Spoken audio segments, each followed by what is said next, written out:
And welcome everybody to measurement of national income के second class में। हम लोग लास्ट क्लास में वैल्यू एडेड मेथड स्टार्ट कर चुके थे। हम लोगों ने देखा इंटरमीडिएट कंजम्पशन क्या होता है, वैल्यू ऑफ आउटपुट क्या होता है, वैल्यू एडेड क्या होता है। आज चलो उसी सिलसिले को अपने आगे बढ़ाते हैं। आई होप सबको याद है प्रीवियस कॉन्सेप्ट सारा। आज अपने स्टार्ट करेंगे the problem of double counting. Double counting का प्रॉब्लम। डबल काउंटिंग क्या होता है ना, देखो आज अपने को पता है जब भी नेशनल इनकम निकाल रहे हैं अपने, तो नेशनल इनकम में क्या है, अपने जो वैल्यू एडेड है ना, वैल्यू एडेड जो है उसको ऐड करते हैं अपने। ठीक है, अब क्या पता अगर गलती से वीट 2-3 बार ऐड हो जाए, फ्लावर 2-3 बार ऐड हो जाए, तो उसको अपने डबल काउंटिंग बोलेंगे। जैसे कि क्या है, आओ मैं दिखाता हूं, यहाँ पे सब फॉलो करना। देखो, फार्मर वीट सेल करता है 500 रुपया में, किसको? मिलर को। मिलर फ्लावर सेल करता है 700 रुपया में बेकर को। बेकर ब्रेड सेल करता है 1000 रुपया में कंज्यूमर को। ठीक है, अब नेशनल इनकम में क्या है ना, नेशनल इनकम में अपने 1000 रुपया ऐड करेंगे। नेशनल इनकम में क्या है, जो फाइनल गुड है, जो कंज्यूमर के हाथ जा रहा है, उसका वैल्यू ऐड होगा। उसका वैल्यू कितना है? 1000 रुपया है। ठीक है, बस that's it, this is it. पर गलती से अगर नेशनल इनकम निकालते वक्त अगर अपने 1000 रुपया प्लस 700 रुपया प्लस 500 रुपया, टोटल 1700, 2200, टोटल अगर 2200 रुपया आप लोग ऐड कर दोगे नेशनल इनकम में, गिविंग एन आर्ग्यूमेंट कि भैया वीट 500 का था, फ्लावर 700 का था, ब्रेड 1000 रुपए का था, तो 2200 रुपया हो गया।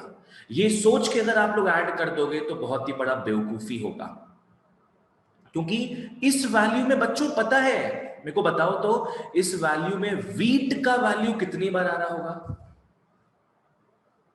सोचो। 3 बार। 3 बार। वेरी नाइस, बिल्कुल सही, 3 बार आ रहा है। बिकॉज बच्चों वीट का जो वैल्यू है वो ऑलरेडी फ्लावर में आ चुका है। समझ में आया? And in that manner bread में भी वीट का वैल्यू आ गया है। अगर इन पूरे को ऐड करोगे तो वीट का 500, यहां भी वीट का 500 है, यहां भी वीट का 500 है, तो भाई 3 बार ऐड हो जाएगा फालतू का। वैसे फ्लावर 2 बार ऐड हो जाएगा, ब्रेड 1 बार ऐड हो रहा है, तो गलत हो जाएगा ना ये value. So this multiple counting thing, multiple counting problem is called the problem of double counting. Because यहां पे कुछ चीजें जो है एक बार से ज्यादा ऐड हो जाती है अगर अपने इंटरमीडिएट गुड के भी वैल्यूज को ऐड करें। How to avoid this? Simply take the value of the final good. आ जाओ। Double counting refers to counting of an output, counting of an output more than once, counting of an output more than once while passing through the production boundary, while passing through the production boundary. ठीक है, remember ना production boundary क्या था अपना? ये हो गया है अपना प्रोडक्शन बाउंड्री, कंज्यूमर इसके बाहर रहता है।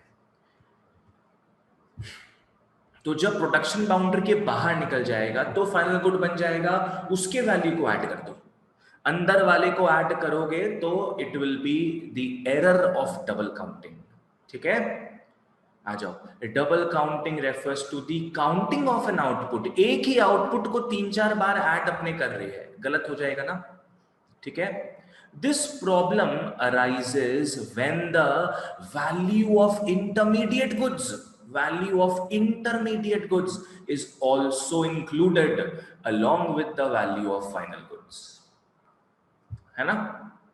It leads to overestimation of national income। ठीक है ना, तो ये गड़बड़ अपने नहीं करेंगे। This will simply lead to overestimation of national income।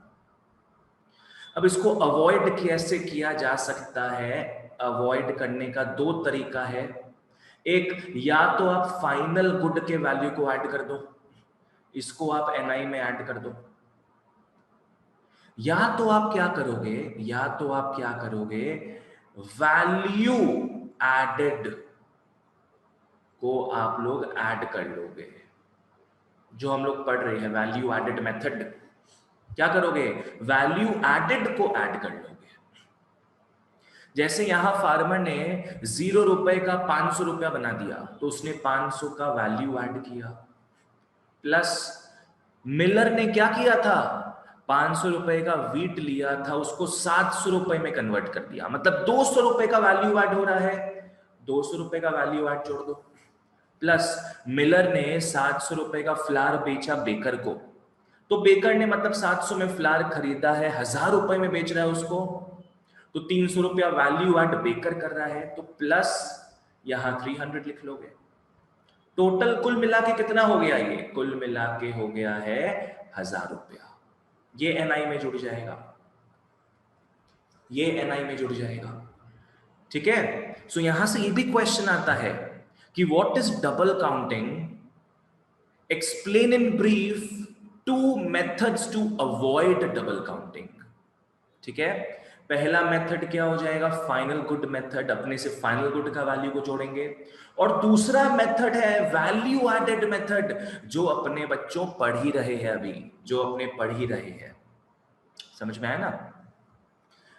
हाँ बिल्कुल सही हर्ष, इनडायरेक्टली फाइनल गुड का ही प्राइस हुआ, ये इनडायरेक्टली वही हुआ, पर ये मेथड ज्यादा प्रेफरेबल क्यों है, लास्ट क्लास मैंने बताया था, क्योंकि फाइनल गुड क्या है, इंटरमीडिएट गुड क्या है, ये पहचानना बहुत चीजों में मुश्किल हो जाता है ना। पर वैल्यू एडेड तो अपने को पता है कितना कितना हो रहा है, यहां से 200 रुपया, यहां से 300 रुपया, तो भाई फाइनल है नहीं है, अपने वैल्यू एडेड को ऐड कर देंगे, तो भाई टेंशन ही नहीं रहेगा ये देखने का कि सही में वो फाइनल गुड था कि इंटरमीडिएट गुड था, ठीक है। सो अगर आप इन दोनों में बात करो तो बेटर मेथड यही है, वैल्यू एडेड मेथड, जिसको अपने पढ़ रहे हैं अभी, ऑफ कोर्स, ठीक है ना। कुछ भी डाउट हो तो बोलना, आ जाओ। So how to avoid double counting, एक है फाइनल आउटपुट मेथड, एक है फाइनल आउटपुट मेथड। सर इसका एग्जाम्पल भी आएगा डबल अकाउंटिंग का, डबल अकाउंटिंग नहीं बाबू, डबल काउंटिंग। हाँ एग्जाम्पल ऐसा कुछ बना के लिख देना ना, कोई प्रॉब्लम नहीं है, न्यूमेरिकल एग्जाम्पल भी आता है, ठीक है, आ जाओ। सो एक है फाइनल आउटपुट मेथड, और दूसरा हम लोग जो पढ़ रहे हैं ऑलरेडी, वैल्यू एडेड मेथड, ठीक है। फाइनल आउटपुट में क्या होगा, value of only final goods are added, value of only final goods are added, ठीक है। अब वैल्यू एडेड में क्या है, ये sum total of value added is taken, sum total of value added is taken, ठीक है। चलो आई होप यहां तक सब क्लियर था, इजी चीज है ये, कुछ डाउट हो तो पूछो, वरना अपने आगे बढ़ते हैं, आ जाओ। नेक्स्ट अपने आते हैं steps of value added method, कैसे नेशनल इनकम निकाला जाएगा वैल्यू एडेड मेथड के थ्रू। पहला स्टेप क्या है बच्चों, primary sector, primary sector, secondary sector, tertiary sector, इन सब का आप लोग निकालोगे value of output and intermediate consumption, ठीक है। फर्स्ट स्टेप में क्या होगा, आप लोग तीनों सेक्टर्स का वैल्यू ऑफ आउटपुट निकालोगे, इंटरमीडिएट कंजम्पशन निकालोगे। दूसरे स्टेप में क्या है, आप लोग primary sector, secondary sector, tertiary sector का निकालोगे, क्या, दिस माइनस दिस क्या होता है, वैल्यू एडेड निकालोगे। वैल्यू एडेड का मतलब क्या था, रिमेंबर ना, GVAMP, वैल्यू एडेड का मतलब क्या था, gross value added at market price. तो प्राइमरी सेक्टर का आप जो भी वैल्यू ऑफ आउटपुट था माइनस जो भी इंटरमीडिएट कंजम्पशन था वो निकालोगे, अपना वैल्यू एडेड आ जाएगा, जिसको याद है आपने क्या बोलते थे, GVAMP, ठीक है। थर्ड स्टेप में क्या है, आप प्राइमरी सेक्टर का जीवीएएमपी, सेकेंडरी सेक्टर का, टर्शरी सेक्टर का, सबका जीवीएएमपी ऐड कर दोगे, सबका, आपको क्या मिल जाएगा? जीडीपीएमपी। जीडीपीएमपी क्या मिल जाएगा? Summation of GVAMP. ये बताया हुआ आप लोगों को, बताया हुआ है ये, जिन लोगों को याद नहीं आ रहा है देख लो, बताया हुआ है। वैल्यू एडेड एक एक स्टेप में जीवीएएमपी बोलते हैं, और overall the total value added is GDPMP. ठीक है ना? आ जाओ। ओके, फोर्थ क्या है? अपने निकालेंगे डोमेस्टिक इनकम। आप लोग निकालोगे डोमेस्टिक इनकम। डोमेस्टिक इनकम को यूं तो बच्चों अपने बोलते हैं एनडीपीएफसी, पर यहां पे आप लोग एनवीएएफसी भी बोल सकते हो, net value added at factor cost. यूं तो अपने को पता है डोमेस्टिक इनकम क्या है, एनडीपीएफसी, पर इसको एनवीएएफसी भी बोल सकते हैं। ये जीडीपीएमपी से कैसे निकलेगा? जीडीपीएमपी में से आप डेप्री माइनस कर दोगे और मार्केट प्राइस से फैक्टर कॉस्ट एनआईटी माइनस कर दोगे, काम खत्म, अपना निकल गया डोमेस्टिक इनकम। लास्ट में बच्चों लोग अपने को नेशनल इनकम निकालना होता है, which is domestic income plus NFIA, domestic income plus NFIA. ठीक है, एकदम सिंपल, लिख लो सब। फर्स्ट स्टेज में क्या है, एकदम आप लोग छोटे लेवल से स्टार्ट करोगे। फर्स्ट में क्या है, वैल्यू ऑफ आउटपुट और इंटरमीडिएट कंजम्पशन निकालोगे तीनों सेक्टर्स का। सेकेंड स्टेप में आप वैल्यू एडेड निकालोगे, which is nothing but this minus this. Third step में क्या है, सारे के सारे वैल्यू एडेड को आप ऐड कर लोगे। फोर्थ में डोमेस्टिक इनकम निकालना, फिफ्थ में नेशनल इनकम निकलेगा। ठीक है ना? आ जाओ। फर्स्ट स्टेप में क्या हो रहा है, जो तीनों सेक्टर्स है उसके वैल्यू ऑफ आउटपुट और इंटरमीडिएट कंजम्पशन को निकालो। सेकेंड स्टेप में क्या है, तीनों सेक्टर्स के वैल्यू एडेड निकालो, जीवीएएमपी, राइट। थर्ड स्टेप में क्या होगा, जीडीपीएमपी निकाल लेना भैया, जीडीपीएमपी निकाल लेना। जीडीपीएमपी कैसे निकलेगा, आप सारे वैल्यू एडेड को ऐड कर लोगे, आप सारे वैल्यू एडेड को ऐड कर लोगे, आपको जीडीपीएमपी मिल जाएगा। फिर फाइनली डोमेस्टिक इनकम निकालना एंड देन नेशनल इनकम एनएनपीएफसी निकालना। ठीक है, चलो ग्रेट, आ जाओ। यहां तक हमने आज क्या क्या पढ़ा है, डबल काउंटिंग हमने पढ़ लिया and we talked about steps as well. Talked about क्या, this was just a revision only. Next अपने आते हैं precautions of value added method में। आ जाओ, आ जाओ। नेक्स्ट अपने प्रिकॉशंस में आते हैं। प्रिकॉशंस बहुत इंपॉर्टेंट है बच्चों, बहुत इंपॉर्टेंट है। Precautions of value added method, this is very very important guys. अपने तीनों मेथड्स जो देखेंगे सब में प्रिकॉशंस आएगा, ढंग से फॉलो करना है। एक बार आप यहां प्रिकॉशन समझ लोगे ना, तो हम लोग जो आगे इनकम मेथड, एक्सपेंडिचर मेथड देखेंगे वहां भी रिपीटेड ही प्रिकॉशंस है, एक आध को छोड़ के, तो ढंग से फॉलो कर लो एक बार। चलो आ जाओ। प्रिकॉशंस का बेसिकली मतलब क्या हो गया ना, कि वैल्यू एडेड मेथड के थ्रू क्या क्या जुड़ता है नेशनल इनकम में और क्या क्या नहीं जोड़ोगे नेशनल इनकम में। चलो आ जाओ। सबसे पहला and easiest thing, intermediate goods are not included, of course, क्योंकि these are already included in the value of final goods। अगर अलग से ऐड करते हैं तो you know it, double counting का एरर आ जाएगा। डबल काउंटिंग का एरर आएगा बच्चों, it will lead to over estimation of NI और अंडर एस्टिमेशन ऑफ एनआई। क्या बिल्कुल सही आयुषी, ओवर एस्टिमेशन, ओवर, हाँ सब सही लिख रहे हो। It will lead to over estimation of NI. Next आता है, ढंग से फॉलो करो, ढंग से फॉलो करो एकदम। Second hand goods, second hand goods का सेल एंड परचेज कभी भी नहीं जुड़ेगा एनआई में, कभी भी नहीं जुड़ेगा। Second hand goods. जिस साल ये गुड प्रोड्यूस हो चुका था उस साल के एनआई में जुड़ गया है, उस साल के एनआई में जुड़ गया है इसका वैल्यू। जैसे मैं एग्जांपल देता हूं, ढंग से फॉलो करना। पकड़ लो 2015 में एक कार प्रोड्यूस हुआ था, 2015 में एक कार प्रोड्यूस हुआ था, इसको खरीद लिया गया था फर्स्ट टाइम, फर्स्ट हैंड एकदम ब्रांड न्यू खरीद लिया गया था, ठीक है। चलो, तो ऑलरेडी बच्चों, ऑलरेडी ये ट्रांजैक्शन 2015 के एनआई में जुड़ गया है, ऑलरेडी ये ट्रांजैक्शन 2015 के एनआई में जुड़ गया है, ठीक है। पकड़ लो ये गाड़ी खरीदा गया था 10 लाख रुपए में, गाड़ी खरीदा गया था 10 लाख रुपए में, ठीक है। चलो बहुत बढ़िया। अब पकड़ लो मैंने ये गाड़ी खरीदा, 2020 में मेरे को ये गाड़ी बेचने का मन किया, मेरा कोई फ्रेंड मांग रहा होगा तो मेरे को उसको गाड़ी बेचना था।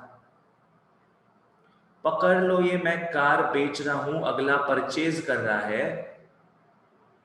मेरा फ्रेंड परचेज कर रहा है पकड़ लो 6 लाख में, 6 लाख में। बच्चों बताओ तो अब ये सेकंड हैंड है कि फर्स्ट हैंड है? Second hand. सेकंड हैंड है ये, सेकेंड हैंड। हाँ सेकंड हैंड है ये। तो अब इसमें जो भी मेरा इनकम हुआ है, जो भी उसका एक्सपेंडिचर हुआ है, वॉट एवर, ये एनआई में नहीं जुड़ेगा, ये एनआई में नहीं जुड़ेगा, 2020 के एनआई में नहीं जुड़ेगा। क्यों? बिकॉज ये सेकेंड हैंड गुड है। क्या ये इस साल प्रोड्यूस हुआ है क्या? नहीं। एनआई मतलब क्या है? जिस साल का एनआई आप निकालते हो उस साल में जो प्रोडक्शन हुआ है, नया नया ताजा ताजा जो प्रोडक्शन हुआ है, या गुड का या सर्विस का, सिर्फ वही जुड़ता है।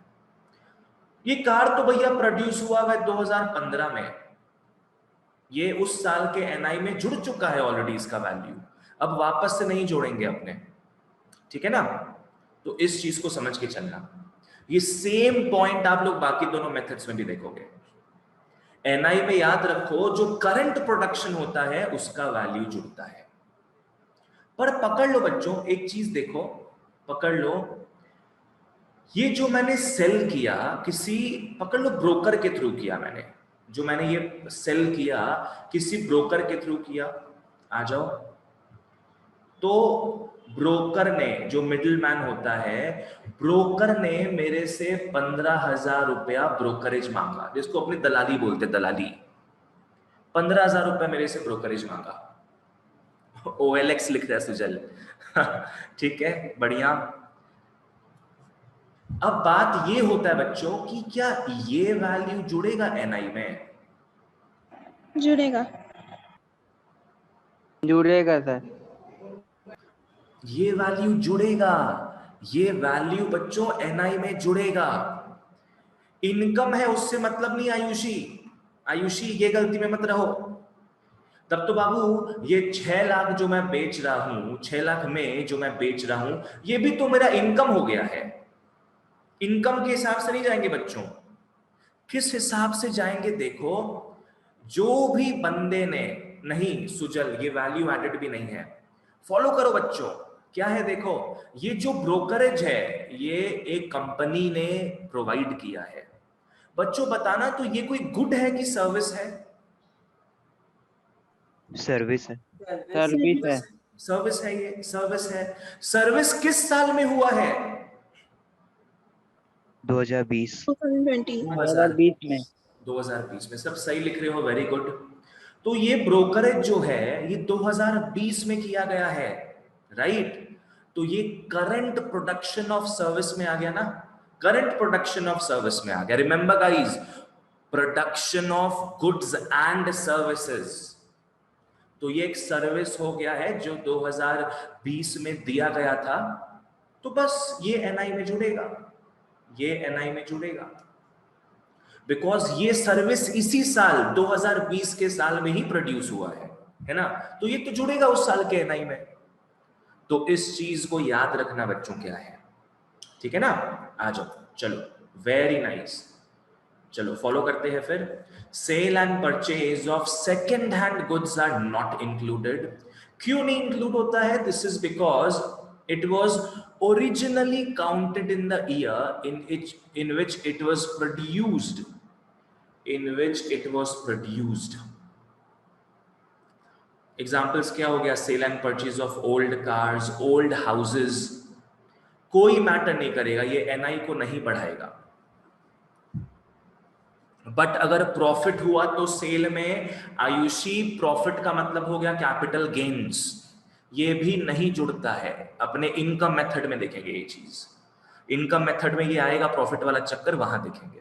ठीक है, इसको बोलते कैपिटल गेन्स, ये भी नहीं जुड़ता है।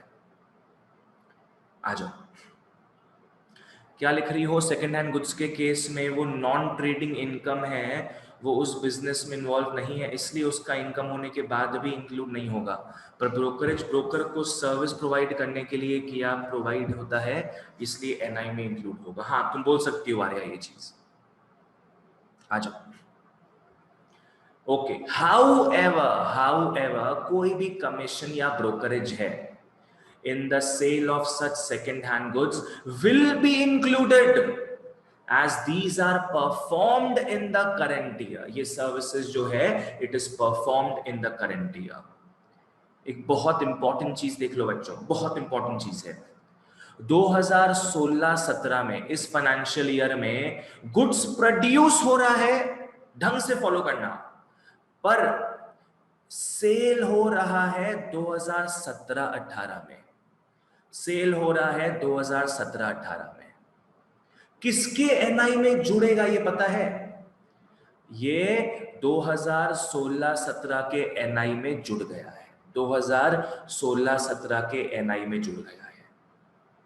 भाई बिके कभी भी, फर्स्ट टाइम भी बिके कभी भी बच्चों, कोई प्रॉब्लम नहीं है।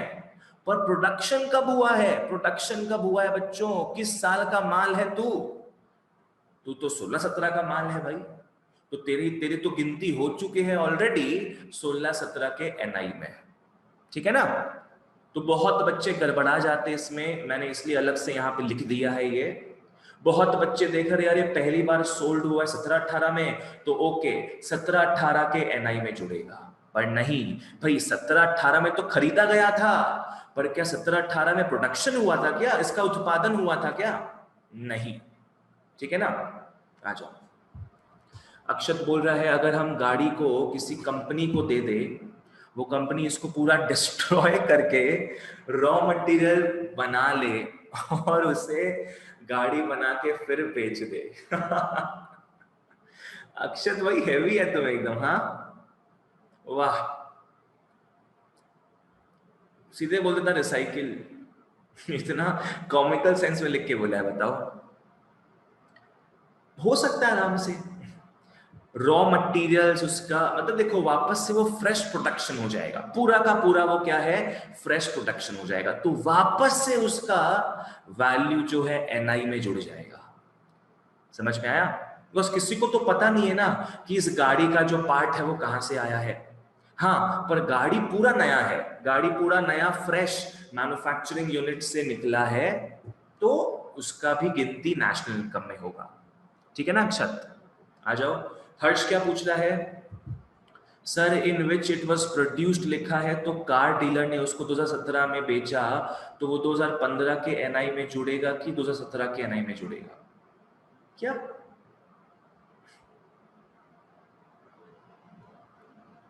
हर्ष तुम यहां का बात कर रहे हैं क्या?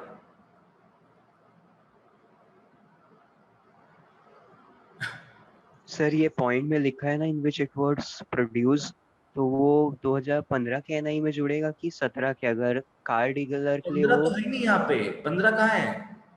सर जिस साल में वो प्रोड्यूस हुआ है वो 15, और 2017 जिसमें वो इंटरमीडिएट गुड्स बना है, जब कार डीलर उसको बेचा है। तुम यहां का बात कर रहे हैं कि यहां का बात कर रहे हैं? सर ये जहाँ पे स्टार लगा है ना लेफ्ट साइड। ये वाला तो यस सर। बाबू 2015 कहां से आ गया इसमें? 16-17 का बात हो रहा है तो। यस सर, वो समझाने के पहले लिख रहा था मैं।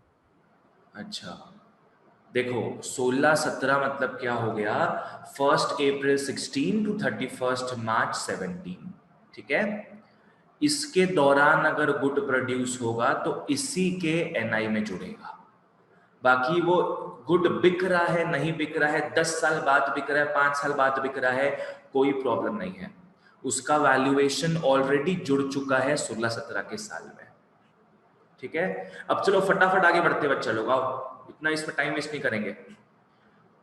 नेक्स्ट आते हैं अपने sale and purchase of financial assets. These are not included ever, not included ever. Financial assets मतलब क्या हो गया, शेयर्स हो गया, स्टॉक्स हो गया, एफडीज, बॉन्ड्स, डिबेंचर्स, ये सब कभी भी नहीं जुड़ेगा इसमें, फर्स्ट हैंड सेकंड हैंड का बात ही नहीं होता है। बिकॉज यहां पे सीधे क्या हो रहा है ना, कुछ नया चीज तो प्रोड्यूस नहीं हो रहा है, कुछ नया चीज तो प्रोड्यूस नहीं हो रहा है यहाँ पे, बस ऑन पेपर जो है नामकरण चेंज हो रहा है बस। लाइक पकड़ लो, ए के पास रिलायंस का 10 शेयर है और बी के पास पकड़ लो 1 लाख रुपया है, बी के पास 1 लाख रुपया है, ठीक है। तो बी क्या करेगा, ए को 1 लाख रुपया दे देगा और ए के नाम पे जो 10 रिलायंस का शेयर था, अब वो किसके नाम पे कर देगा, बी के नाम पे कर देगा। बच्चों बताना, क्या यहां पे कुछ प्रोडक्शन हुआ है क्या? नहीं।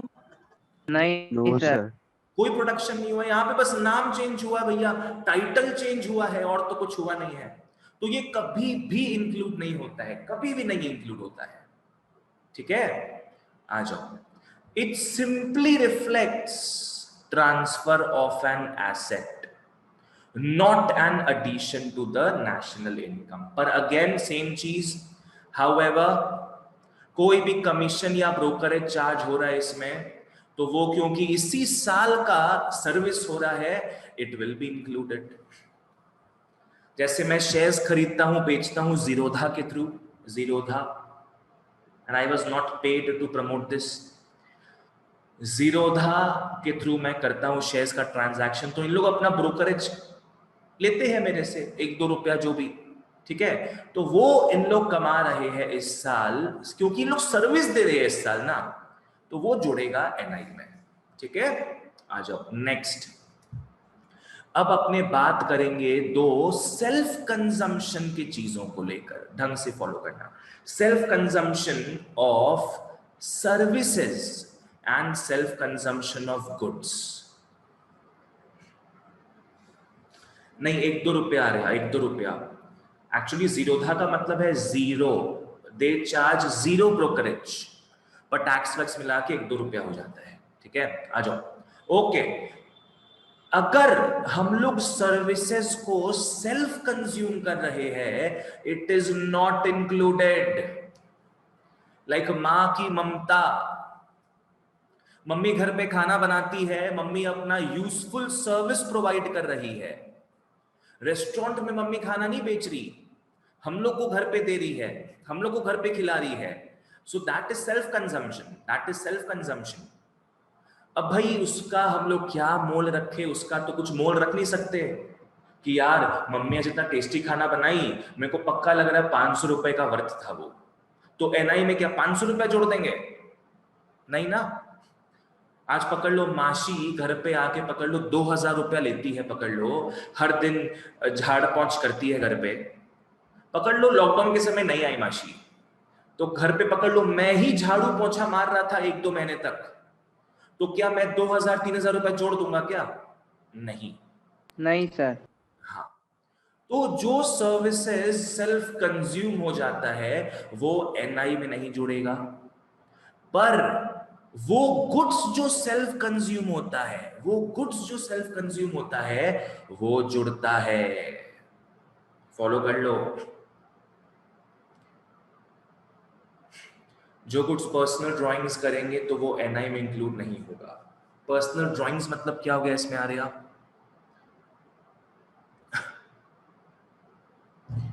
जो गुड्स अपने खुद से कंज्यूम कर लेंगे, लाइक पकड़ लो फार्मर है, फार्मर क्या है 100 किलो राइस ग्रो किया, 100 किलो राइस ग्रो किया, तो वो इसी साल का उत्पादन है, इसी साल का प्रोडक्शन है। अगर 10 किलो वो सेल्फ कंज्यूम भी कर लेता है ना, तो इंक्लूड होगा एनआई में। इसका जो वैल्यू है वो एस्टिमेट किया जाएगा, इसका वैल्यू एस्टिमेट किया जाएगा और एनआई में ऐड होगा, ठीक है। पर सर्विसेज नहीं ऐड होती है, ठीक है। There is no way of evaluating these services as they are performed out of love and affection, ठीक है ना। यहां पे एस्टिमेशन, या इसको और अच्छे लैंग्वेज में बोलते हैं इम्प्यूटेशन, इसका एस्टिमेशन कभी भी डन नहीं होता इन एक्चुअल प्रैक्टिस, कभी भी डन नहीं होता इसका। कि मम्मी यार दिन में 3 बार खाना बनाएगी तो तीनों बार का क्या 500 500 500 जोड़ते जाएंगे एनआई में, तो इंडिया का एनआई कितना कितना ज्यादा हो जाएगा पता भी नहीं चलेगा, फिर भी दिखेगा सब गरीब लोग हैं। तो ये तो पॉसिबल नहीं है ना। ये चीज प्रोड्यूस होता है, ये जो सर्विसेज है ये प्रोड्यूस घर पे होते हैं, कंज्यूम घर पे होते हैं। These are called non-market activities, like services of housewife, cooking meals for a family, ठीक है। पर अगर मम्मी कहीं की शेफ होती, कहीं की मास्टर शेफ होती मम्मी, तो जो घर में खाना बना रही है वो वहां बनाती अगर रेस्टोरेंट में, तब तो वो सेल्फ कंजम्पशन नहीं हुआ है, तब ऑब्वियसली जुड़ता। अगर मम्मी पकड़ लो 300 रुपया का सामान बना के बेच रही है रेस्टोरेंट में, तो 300 रुपया जुड़ेगा फिर, उसमें तो कोई नॉर्मल, उसमें तो कोई टेंशन का बात नहीं है ना। पर घर में जो प्रोड्यूस हुआ वह सर्विस घर में ही कंज्यूम हो जाए, उसको नहीं जोड़ोगे। पर गुड्स का बात अलग है, गुड्स का बात अलग है बच्चों। गुड्स इस साल बनाया गया है, they contribute to the current output, their value is to be estimated or imputed। बोलो किशन। सर बोले जो हम लोग बाहर से कोई सामान लाएंगे उसको जोड़ेंगे? बाहर से कोई सामान लाए उसको जोड़ेंगे मतलब? जैसे हम लोग गुड्स परचेज करेंगे बाहर से प्रोडक्शन, तो उसको जोड़ेंगे एनआई में? हाँ, बाहर से तुम अगर लेस का चिप्स खरीद रहा है, पेप्सी खरीद रहा है, तो वो तो जुड़ता ही है एनआई में। वो सेल्फ कंजम्पशन थोड़ी ना हो गया। सेल्फ कंजम्पशन बाबू क्या होता है, तुम खुद बना रहे हो, खुद खा रहे हो। समझ में आया ना? आ जाओ। फाइनल गुड्स हो गया वो तो बिल्कुल सही, वही तो जुड़ता है बाबू एनआई में। Okay, they contribute to the current output, their value is to be estimated और इंप्यूटेड, ठीक है। आ जाओ, जैसे पकड़ लो फार्मर्स जो भी फूड ग्रेन्स प्रोड्यूस करता है उसमें से थोड़ा बहुत अपने फैमिली को खिला देता है वो। लाइक जैसे 100 किलो राइस प्रोड्यूस किया, उसमें से 10 किलो वो अपने फैमिली को खिला दिया, सेल्फ कंज्यूम कर लिया हाउस होल्ड। तो भाई 90 किलो तो पकड़ लो मार्केट में बिक गया है, 90 किलो मार्केट में बिक गया है, तो वो तो एनआई में ऐसे भी जुड़ेगा। प्लस 10 किलो आप सेल्फ कंज्यूम किए हो, ये भी एनआई में जुड़ेगा। तो सीधा सा बात समझ लो, अगर सर्विसेज सेल्फ कंज्यूम हो रहा है नहीं जुड़ेगा, गुड्स सेल्फ कंज्यूम हो रहा है तो जुड़ेगा, ठीक है। आ जाओ, चलो next. Own account production of fixed assets is included. Own account production मतलब क्या हो गया? लाइक पकड़ लो एक हाउसहोल्ड खुद से घर बनवाता है, हाउसहोल्ड बिल्ड्स अ हाउस, खुद से घर बनवाता है। ये बना हुआ घर नहीं खरीद रहा है, खुद से घर बनवा रहा है रहने के लिए, तो इसको हाउस को क्या बोलेंगे अपने? Fixed asset. Own account production का मतलब क्या हो गया? खुद से बनवा रहा है वो, ठीक है ना। तो ऑब्वियसली ये जुड़ेगा, बिकॉज ये तो इस साल का प्रोडक्शन है ना। वैसे ही पकड़ लो फर्म बिल्ड्स अ फैक्ट्री, किसी और का फैक्ट्री नहीं खरीद रहा है, ये खुद का फैक्ट्री बनवा रहा है, तो ये भी भाई करंट प्रोडक्शन का पार्ट है, ये भी एनआई में जुड़ता है, ठीक है ना। आ जाओ, this is called own account production. जैसे हाउस होल्ड जो है रेसिडेंशियल बिल्डिंग्स बना रहे हैं अपने रहने के लिए, जुड़ेगा। फैक्ट्री बिल्डिंग्स फर्म्स बना रहा है कैपिटल फॉर्मेशन के लिए, इन्वेस्टमेंट के लिए, ये भी जुड़ेगा। सिंपल एकदम, ठीक है ना। आ जाओ, चलो नेक्स्ट बच्चों एक इंपॉर्टेंट पार्ट आता है, ढंग से फॉलो करना।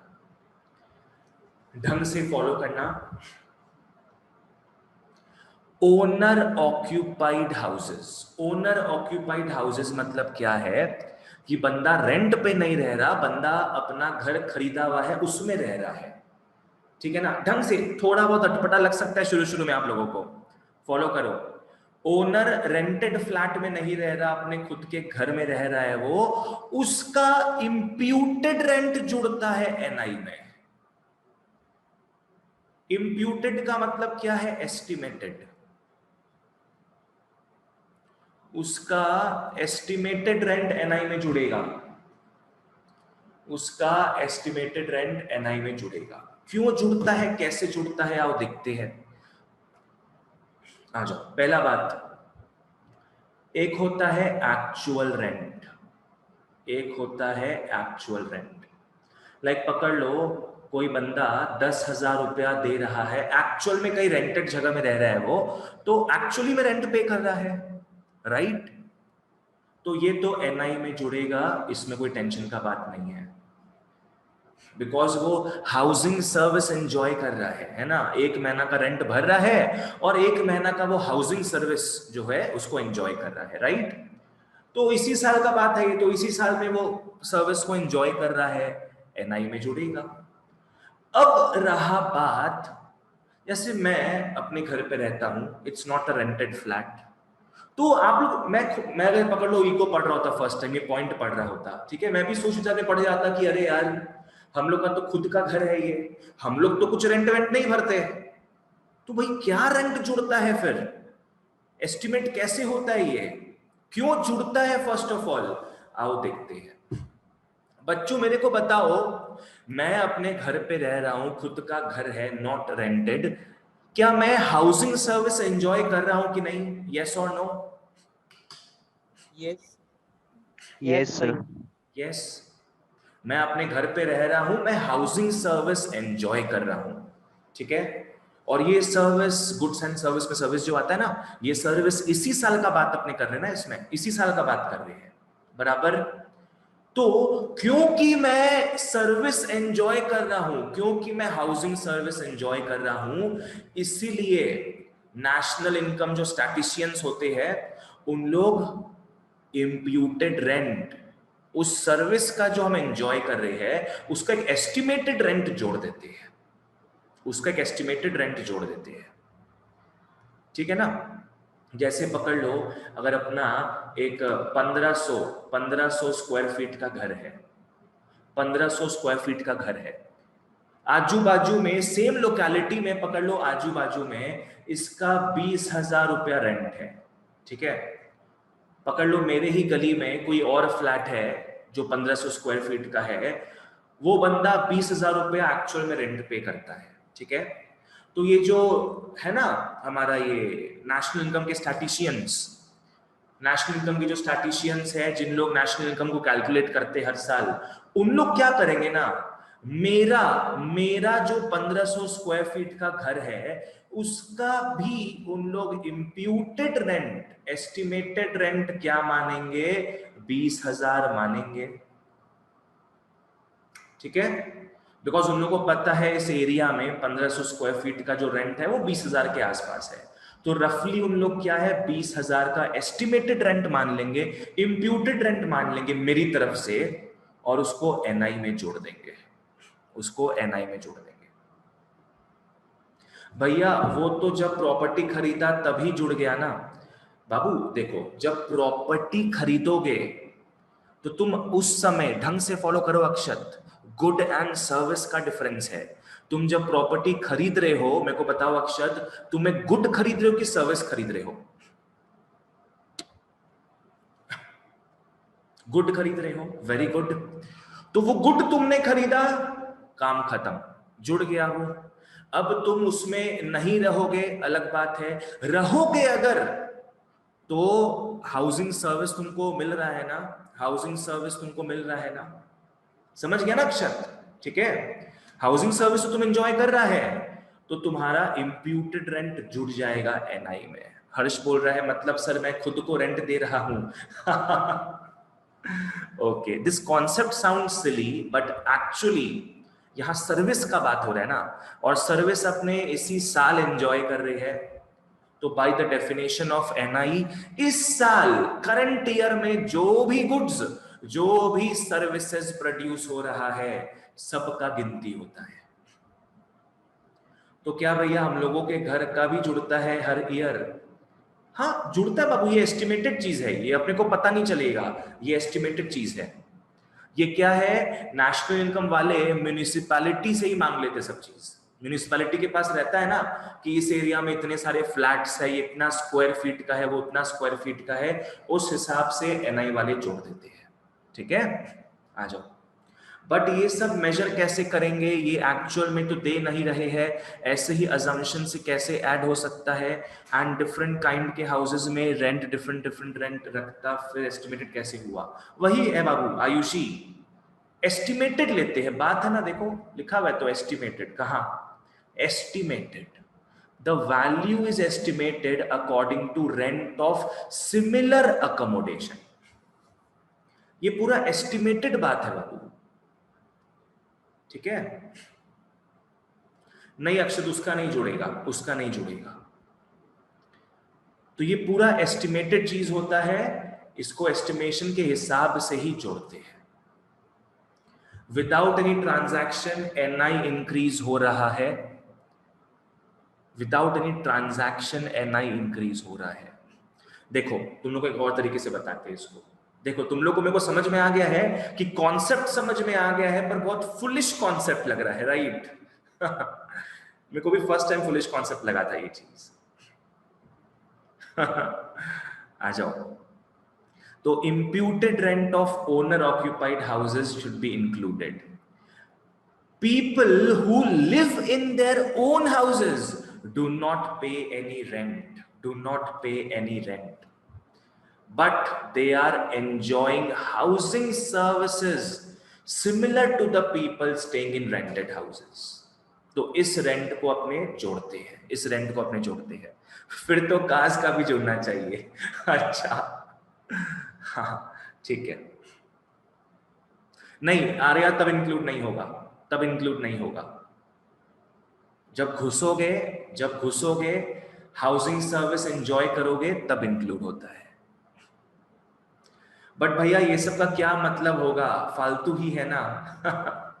अब देखो फालतू है नहीं है वो तो भाई जो बनाया है एनआई के कॉन्सेप्ट को वही जाने, पर उन लोग का आर्ग्यूमेंट यही है। आर्ग्यूमेंट क्या है कि लोग जो रह रहे हैं, देखो लोग अपने घर पे रह रहे हैं, ठीक है, अब वो अपने घर पे नहीं रह के वो उसको रेंट पे चढ़ा देते ना, रेंट पे चढ़ा देते, तो वही रेंट बस जोड़ दे रहे अपने।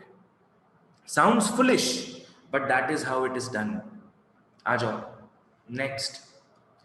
नेक्स्ट अपने आते हैं इन्वेंटरी वाली चीज में। याद है ना बच्चों, इंटरमीडिएट गुड्स का अपने पॉइंट देखे थे कि अगर सेम फाइनेंशियल ईयर में अगर वो इंटरमीडिएट गुड यूज हो जाता है तब तो इंटरमीडिएट रहेगा, पर बच्चों अगर यूज नहीं हो पाया उस फाइनेंशियल ईयर में तब वो कैसा गुड बन जाता है? फिर फाइनल गुड बन जाता है तब, ठीक है? तो वही चीज है इन्वेंटरी जो है, it will always be included, because क्योंकि वो फाइनल गुड बन जाता है ना, तो अपने को पता by definition of NI final goods are always included, ठीक है? तो inventory will always be included as it is a part of investment capital formation. बिल्कुल सही बोला कुणाल। ओके, एग्जाम्पल बड़ा सिंपल सा है, अपने देखे हुए सेम एग्जाम्पल इंटरमीडिएट गुड्स वाली क्लास में। एक कंपनी है, फर्म है, it bought 10 tons of coal and सिर्फ 8 टन ही यूज कर पाया इन द सेम ईयर। तो 8 टन तो भैया इंटरमीडिएट गुड हो गया है, पर जो 2 टन बचा है वो inventory, stock, unsold stock, final good बन गया, and it will be included in the national income. It will be included in the national income. ठीक है, चलो आ जाओ, बहुत बढ़िया। तो ये बहुत इंपॉर्टेंट अपने प्रिकॉशंस देखे बच्चों, ये बहुत मैंने पहले इंपॉर्टेंट मार्क कर दिया, बिकॉज ये आप लोगों को ढंग से समझना है, इसको याद रखना है आप लोगों को। खैर आगे जो मेथड्स देखेंगे वहां पे भी आएगा, तो चिंता का बात नहीं है इतना। आ जाओ, क्या देखे बच्चों हम लोग, intermediate goods are never included in NI. Second hand goods भी एनआई में इंक्लूड नहीं होगा, पर ब्रोकरेज इंक्लूड होता है। फाइनेंशियल एसेट्स जो होता है, this is just normal paper work, ये कभी इंक्लूड नहीं होगा, पर कमीशन इंक्लूड होगा। अब सेल्फ कंजम्पशन सर्विसेज का हो सकता है, सेल्फ कंजम्पशन गुड्स का हो सकता है। सर्विसेज का सेल्फ कंजम्पशन इंक्लूड नहीं होता है कभी भी, पर गुड्स का सेल्फ कंजम्पशन इंक्लूड होगा। नेक्स्ट, अगर आप खुद से घर बनवाते हो, खुद से फैक्ट्री बनवाते हो, तो वो क्योंकि करंट ईयर का प्रोडक्शन इंक्लूड तो होगा। और थोड़ा अटपटा जो लगा सबको, ओनर ऑक्यूपाइड हाउसेज, क्योंकि बस आर्ग्यूमेंट एग्जाम में लिख के आ जाना ये चीज कि since they are also enjoying housing services in the current year, their imputed rent is added to the NI। ठीक है, और दूसरा इन्वेंट्री वाला चीज है अपना, जो इंटरमीडिएट गुड साल के एंड में फाइनल गुड बन जाता है, उसको अपने इंक्लूड कर देते हैं एनआई में। चलो बहुत बढ़िया बच्चों, आ जाओ। नेक्स्ट अपने डिफिकल्टीज इन एस्टिमेशन पढ़ते हैं, ये नॉट सो इंपॉर्टेंट है, नॉट सो इंपॉर्टेंट, इसको घर पे एक बार रीड मार लेना आप लोग। एक है वैल्यूएशन ऑफ इन्वेंटरीज, जो भी अपना अनसोल्ड गुड्स था, अनसोल्ड गुड्स था जिसको इन्वेंटरी बोलते हैं अपने, ठीक है, ये भी एनआई में इंक्लूड होता है, आपने देखे, ठीक है। अब एनआई में किस हिसाब से इंक्लूड होगा भाई, इन्वेंटरी में जो सामान पड़ा हुआ है उसका मार्केट प्राइस तो ऊपर नीचे होता रहता है, तो कौन सा इसका वैल्यू आप जोड़ोगे एनआई में, वो पता नहीं ना अपने को, ठीक है। Since prices changes over time, so there is a problem in valuation। कौन सा प्राइस आप जोड़ोगे, फाइनल प्राइस जोड़ोगे जो एकदम साल के एंड में था, या स्टार्टिंग वाला जोड़ोगे, या उनका एवरेज जोड़ोगे, क्या जोड़ोगे, तो वो एक डिफिकल्टी है।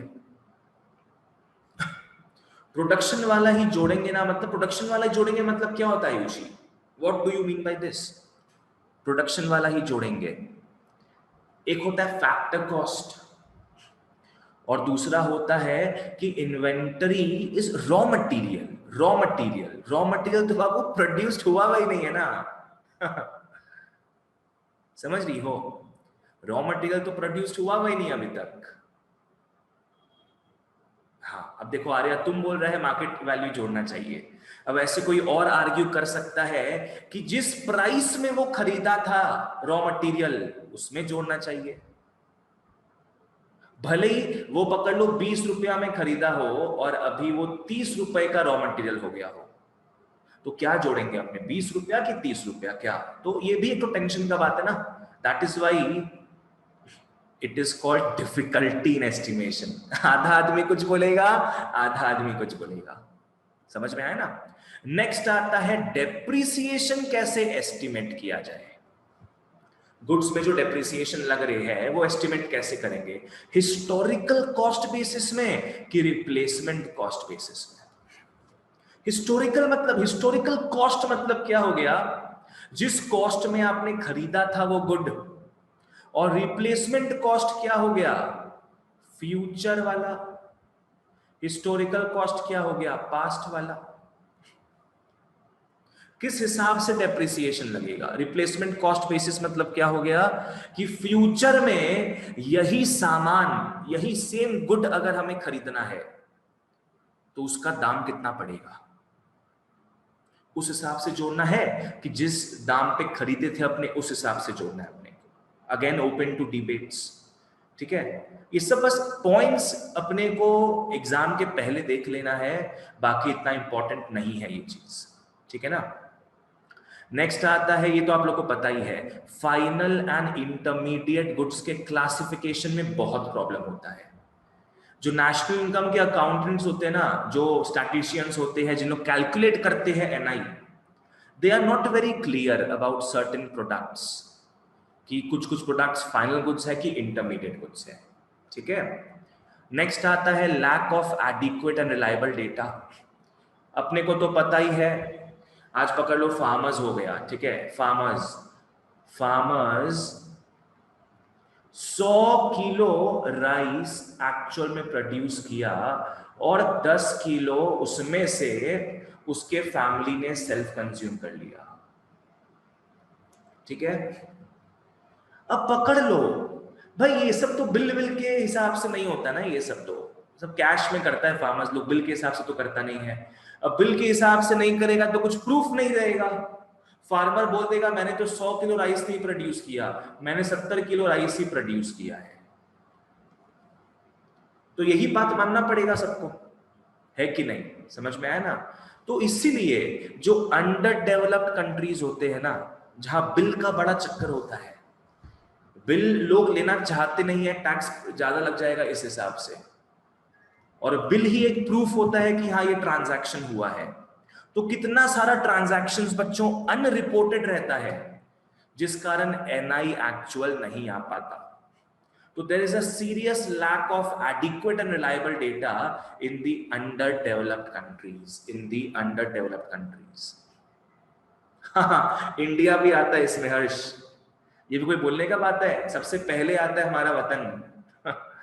ओके बच्चों, दैट्स ग्रेट ग्रेट। तो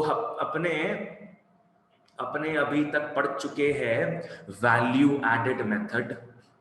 वैल्यू एडेड हमने देखा, हमने इंटरमीडिएट कंजम्पशन देखा, इसके हम बहुत सारे कंपोनेंट्स को देखे थे। वैल्यू ऑफ आउटपुट हमने देखा, इसके हमने कंपोनेंट्स को देखे थे। फिर वैल्यू एडेड मेथड का जो डेफिनेशन था, वी सॉ इट। आज हमने स्टार्ट किया डबल काउंटिंग का समस्या, कैसे अवॉइड किया जाए, ये भी 2 मार्क का क्वेश्चन आता है। हमने स्टेप्स देखा कुछ कुछ, जो कि बेसिकली समरी था, जो हमने ऑलरेडी यहां पढ़ रखा है ना। फिर हमने देखा प्रिकॉशंस, बढ़िया बढ़िया प्रिकॉशंस हमने देखा है। होपफुली सब याद रखोगे इसको, ताकि आगे जब हम लोग प्रिकॉशंस पढ़ेंगे वो इजी लगेगा, बिकॉज बहुत सारे सेम ही प्रिकॉशंस वहां भी देखेंगे। और लास्ट में हमने डिफिकल्टीज देखा। बच्चों यहां तक सब कुछ क्लियर है? अगर एक बार फटाफट यस लिख दो, बोल दो।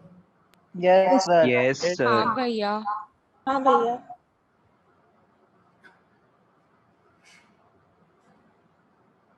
फटाफट लिखते जाओ, बोलते जाओ। हाँ चलो, बहुत बढ़िया है, क्योंकि अब अपने आ रहे हैं बच्चों इनकम मेथड में। Next we move on to income method. आ जाओ, इनकम मेथड। अब अपने इस पार्ट से निकल गए हैं। ये जो प्रोडक्शन वाला फेज था, जहां से सारे वैल्यू एडेड होते थे, उससे बाहर निकल के अब इनकम फेज को देखेंगे, RWIP वाले फेज को देखेंगे बच्चों। आ जाओ, सबसे पहले तो समझ लो इनकम मतलब किस टाइप का इनकम है। इनकम मतलब किस टाइप का इनकम है, सबसे पहले समझ लो फैक्टर इनकम। सबसे पहले मतलब समझ लो इनकम में क्या क्या जुड़ेगा, फैक्टर इनकम जुड़ेगा। बोले तो क्या, RWIP जुड़ेगा। हाँ, और कभी भी बोलो तो कभी भी कौन सा इनकम नहीं जुड़ेगा? ट्रांसफर इनकम नहीं। ट्रांसफर इनकम, बिल्कुल सही। कभी भी बच्चों ट्रांसफर इनकम हम नहीं जोड़ेंगे, ठीक है। ये पहला बात मैं क्लियर कर देता हूं। Okay great. और इनकम मेथड में क्या है? फ्री का माल। बिल्कुल सही हर्ष, मेहनत का फल जोड़ोगे, फ्री का माल नहीं जोड़ोगे। ठीक है, आ जाओ। इनकम मेथड में क्या है? सिंपल सा चीज है, डीटी डोमेस्टिक टेरिटरी में जो भी RWIP के हिसाब से कमाई हो रहा है, रेंट के हिसाब से कमाई, वेजेस के हिसाब से, इंटरेस्ट के हिसाब से, प्रॉफिट के हिसाब से, ये जुड़ेगा, इसको अपने बोलेंगे डोमेस्टिक इनकम। पर हमें तो नेशनल इनकम चाहिए, तो नेशनल इनकम निकालने के लिए आप क्या कर लोगे? डोमेस्टिक इनकम के साथ लगा दोगे NFIA। खत्म काम, खत्म काम, कोई चिंता नहीं है, वेरी इजी। एटलीस्ट अगर ब्रॉड आउटलुक ले तो बहुत इजी लग रहा है ये, ठीक है। पहले अपने रेंट, वेजेस, इंटरेस्ट, प्रॉफिट निकालेंगे डोमेस्टिक टेरिटरी का, और फिर उसमें NFIA जोड़ देंगे। सिंपल बेटा, आ जाओ। चलो, income method. Under this method, incomes received by all the normal residents of a country for their factor services. Factor services बोले तो RWIP हो गया, are added up to find the national income. Are added up to find the national income. ठीक है ना? क्योंकि of course national income का बात हो रहा है बॉस, तो नॉर्मल रेसिडेंट्स का बात होगा ना। पर हम लोग इसको 2 स्टेप में करते हैं। पहले डोमेस्टिक टेरिटरी वालों का बात करेंगे, और लास्ट में उसको नॉर्मल रेसिडेंट्स का भी लुक देने के लिए NFIA जोड़ देंगे। भैया RWIP फैक्टर पेमेंट्स नहीं होता है? हाँ, फैक्टर पेमेंट्स भी तो होता है बाबू। अक्षत फॉलो करो। RWIP एक जन के लिए होगा फैक्टर पेमेंट, तो दूसरे जन के लिए होगा फैक्टर इनकम, है कि नहीं? आज पकड़ लो, मैं लेबर कर रहा हूं, मैं आप लोग को पढ़ा रहा हूं, मैं मेहनत कर रहा हूं, ठीक है। तो आप लोग स्टूडेंट्स हो, मैं टीचर हूं, आप लोग मुझे पकड़ लो फीस दे रहे हो, ठीक है। तो आप लोग पेमेंट कर रहे हो ना, तो आप लोग के लिए ये क्या होगा? Factor payment. आप लोग के लिए फैक्टर पेमेंट, और मैं यहां कमा रहा हूं, मेरे लिए क्या हो जाएगा? Factor income. सिंपल। और ये टीचर पकड़ लो क्लब में जाके, मतलब भाई नाच गाना कर ले, हुक्का दारू हो जाए थोड़ा, तो जो भी बिल आएगा अब क्या होगा? मेरे लिए वो फैक्टर पेमेंट हो गया, सामने वाले के लिए वो फैक्टर इनकम हो गया। ये अंदर की बातें बच्चों अंदर कर देते हैं, ये अंदर की बातों को अंदर कर देते हैं, ठीक है ना। चलो आ जाओ ओके, आगे बढ़ते हैं। तो सबसे पहले क्या करोगे? डोमेस्टिक इनकम निकालना है। कैसे निकलेगा भैया? वैसे हम फर्स्ट एग्जांपल से ही समझ गया था। अरे शाबाश, तब तो ठीक है, इसको थोड़ा और अंदर कर देते हैं। बस अब इसका नामो निशान मिट गया है ठीक है, आ जाओ। तो डोमेस्टिक इनकम कैसे निकलेगा? आप लोग टोटल कर लोगे सारे फैक्टर इनकम्स का earned with in the DT of a country, and domestic income निकल गया। यहां से आप प्लस NFIA कर दोगे तो निकल जाएगा अपना NNPFC। खत्म, ठीक है। चलो इनकम मेथड देखे जरा। Income method refers to sum of all the incomes, sum of all the factor incomes बोलना ज्यादा बेटर रहेगा। Income method refers to sum of all the factor incomes received by the factors of production in the form of RWIP, to obtain the national income. In the form of RWIP to obtain the national income. ठीक है। यहां पे आप लोग ये भी जोड़ सकते हो, in an accounting year last में जोड़ सकते हो, और यहां पे जोड़ सकते हो एटसेट्रा के बाद प्लस NFIA,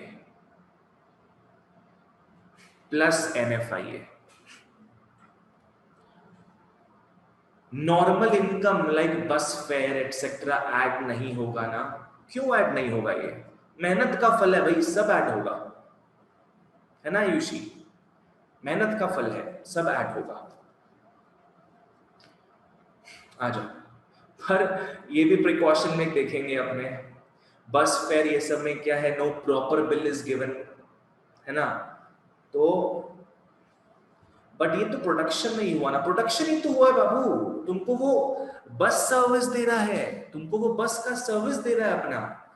बस सर्विस मतलब क्या, बेटर टू से तुमको वो ट्रांसपोर्टेशन सर्विस दे रहा है बाबू।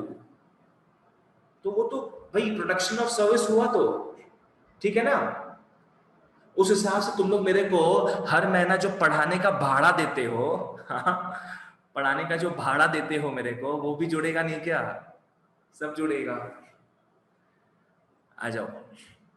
तो इनकम मेथड क्या है? It refers to the sum of all the factor incomes received by whom the factors of production in the form of what?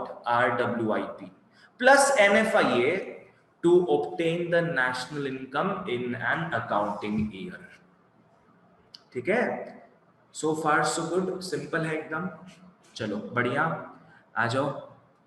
Next, factor payments को ही अपने फैक्टर कॉस्ट बोलते हैं from the firms point of view, और इसी को factor income बोलेंगे from the factor owners point of view, मतलब from the household point of view, क्योंकि हाउस होल्ड तो कमा रहा है और प्रोड्यूसर तो गवा रहा है। ठीक है ना? चलो आ जाओ।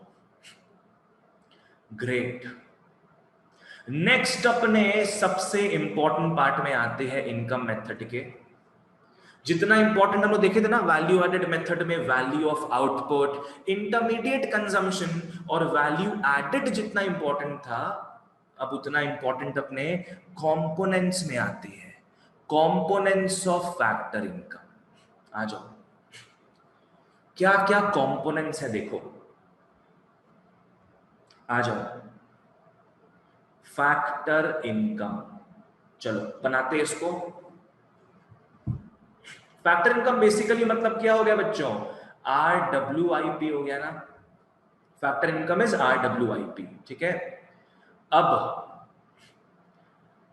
वेजेस को आप लोग साथ में अगर लिखते हो तो इसको अपने बोलेंगे COE। COE मतलब क्या है? Compensation of employees. COE का मतलब क्या है? Compensation of employees. इसका मतलब क्या है? आप एम्प्लॉई हो, आप किसी के अंडर काम कर रहे हो, अपना समय बर्बाद कर रहे हो 10 से 6, तो आपको कंपनसेट कर रहा है, वो आपको वेज दे रहा है, आपको सैलरी दे रहा है। ठीक है ना? चलो, एक कंपोनेंट ये हो गया वेज कंपोनेंट। दूसरा कंपोनेंट बच्चों होता है RIP कंपोनेंट। तीन कंपोनेंट है बाय द वे, एक और आएगा यहां पे, तो स्पेस देख के बनाना सब। आ जाओ, इसमें आते हैं। हाँ, दूसरा कंपोनेंट क्या है? Rent interest profit component. इसको अपने बोलते हैं ऑपरेटिंग सरप्लस। इसको अपने क्या बोलेंगे? Operating surplus. ठीक है? This is the non wage component, not non wage, non wage component है ये ऑपरेटिंग सरप्लस। तीसरा आता है बच्चों मिक्स्ड इनकम। तीसरा आता है मिक्स्ड इनकम। बहुत सारे केसेस में क्या होता है ना, अपने रेंट या वेज या इंटरेस्ट या प्रॉफिट को अलग अलग नहीं कर सकते हैं, अलग अलग नहीं कर सकते हैं। ठीक है? तो उसको अपने एक मिसलेनियस कैटेगरी है मिक्स्ड इनकम, उसमें जोड़ देंगे। सब अपने ढंग से अभी देखेंगे, कोई चिंता नहीं है। आओ देखो, वेज को अपने बोलते हैं कंपनसेशन ऑफ एम्प्लॉइज। इसके 3 पार्ट होते हैं बच्चों। एक पार्ट अपना हो गया है wages and salaries in cash. Employer पकड़ लो, अपने को महीने का 10,000 रुपीज वेज दे रहा है, कैश में देता है ना, चाहे बैंक ट्रांसफर करे चाहे हार्ड रोकड़ा दे, अपने को कैश में देता है। उसको अपने क्या बोलेंगे? वेजेस या सैलरीज इन कैश, ये सीओई का एक पार्ट है। सीओई का दूसरा पार्ट क्या है देख लो, wages and salaries in kind. पकड़ लो, कभी कांजू बर्फी पकड़ा दिया अपने को, तो कांजू बर्फी तो कैश नहीं हुआ ना। कांजू बर्फी क्या है, कुछ सामान है, it's a non monetary thing that you are getting from your employer. तो वो कांजू बर्फी कपड़ा लता जो भी तुमको दिया है तुम्हारा एम्प्लॉयर भाई साहब, वो इसमें जुड़ जाएगा, wages and salaries in kind. ठीक है। तीसरा है एम्प्लॉयर्स, तीसरा है एम्प्लॉयर्स, नॉट एम्प्लॉइज, ढंग से लिखना है इसको, employers contribution to triple S. तलाक तलाक तलाक, ट्रिपल तलाक नहीं है, ये ट्रिपल एस है। Employers contribution to triple S, इसका बेसिकली मतलब क्या हो गया, social security scheme. Social security scheme,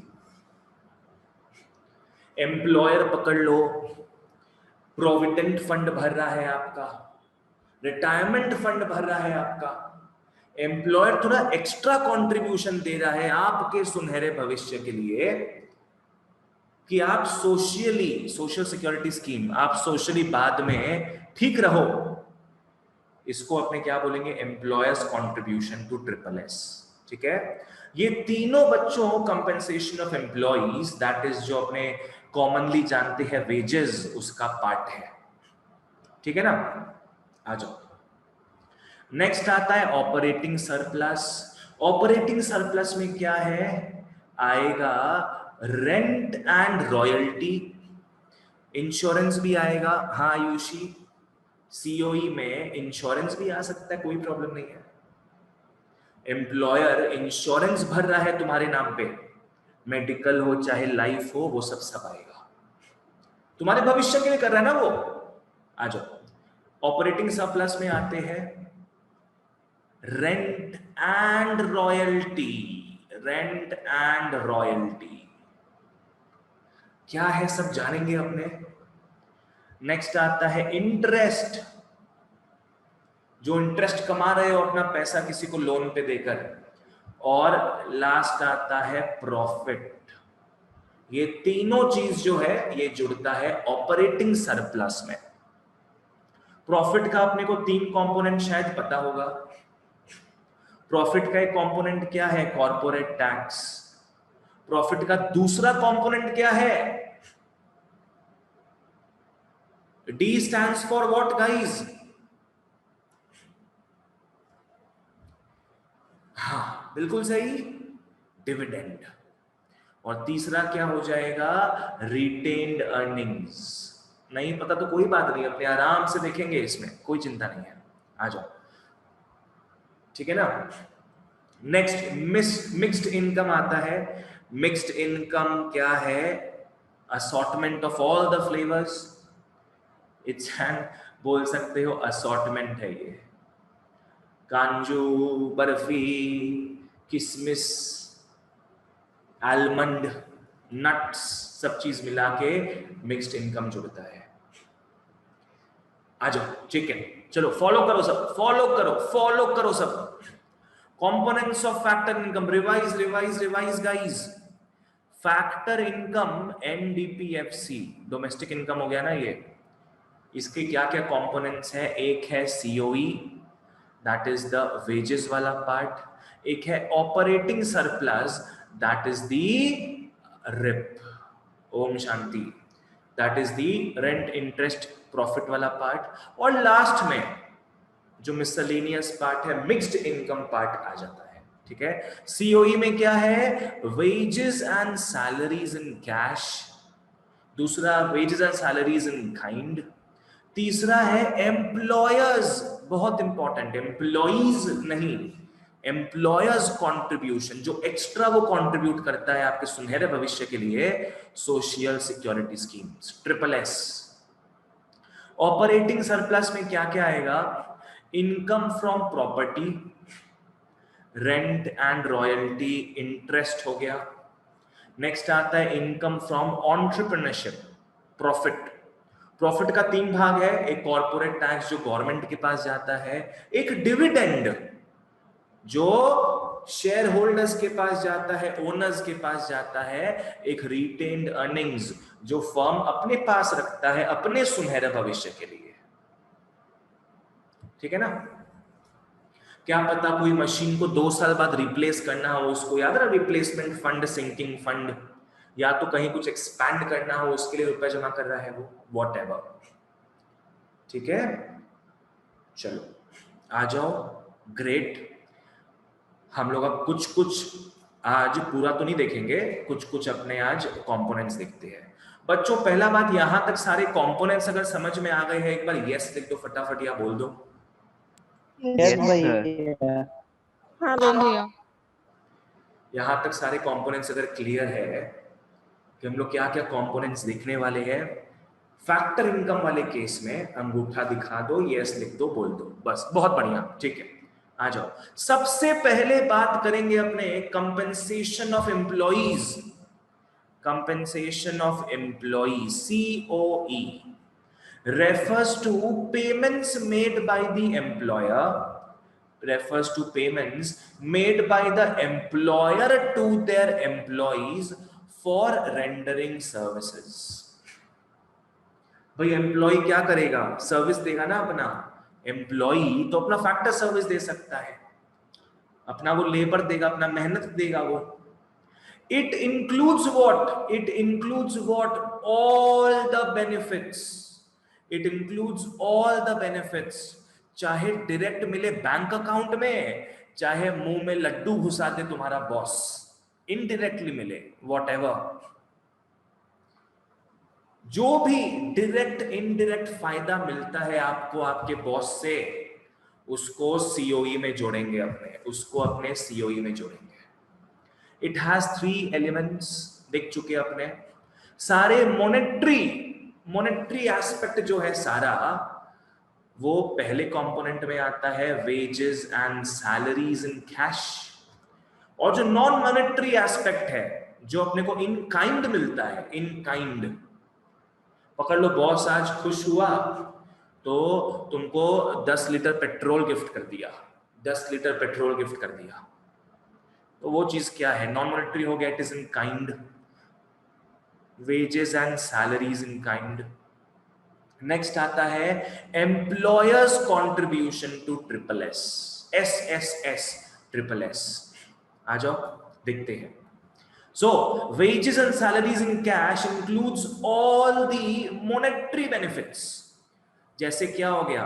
wages हो गया, सैलरीज हो गया।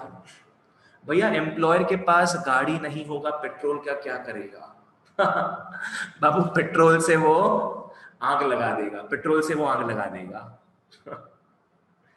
या पेट्रोल को मार्केट में बेच देगा, उसको पैसा में कन्वर्ट कर देगा। आ जाओ, ठीक है। So it includes all monetary benefits, examples wages, salaries, bonus जो देता है, बोनस कैश में देगा ना, बोनस, दिवाली का बोनस।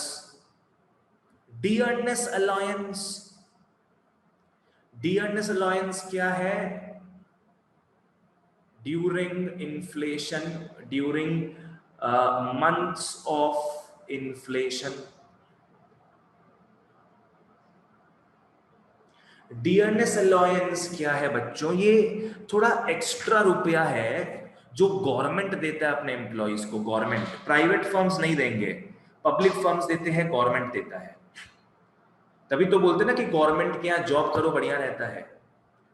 किसी महीना पकड़ लो इन्फ्लेशन ज्यादा हो गया, तो तुमको कुछ मुसीबत नहीं आए इसके कारण, तो गवर्नमेंट क्या है, थोड़ा उस महीना एक्स्ट्रा तुमको रेंट दे देगा, रेंट नहीं सॉरी, एक्स्ट्रा थोड़ा तुमको सैलरी दे देगा, वो डियरनेस अलायंस जोड़ के देगा। ठीक है।